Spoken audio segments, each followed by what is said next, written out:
welcome to my vlog. I'm Brother Mix Video. What to do when you're visiting your farm or you're in the inside of your farm? First, observe the building. Upon entering, make an overall assessment of the barn environment and listen for the coughing and sneezing.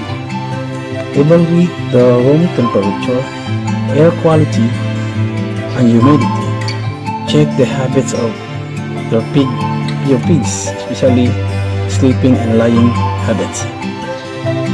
2. Observe each pig.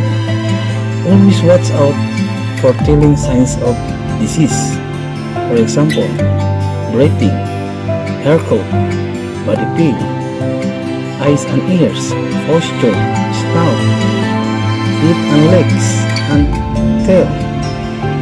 Those are the telling signs where the pigs you can observe. 3. Observe every pin. Depending on the time, there should be a variety of activity in the pen.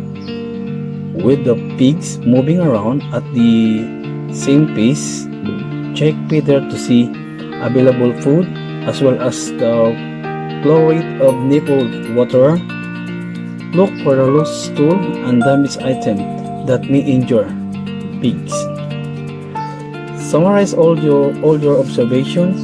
Once you identify situation and the animal that need attention, take action. Make appropriate changes to ventilation, feed or water system as outlined in your barn protocols. Consult your supervisor or veterinary as needed to determine the best course of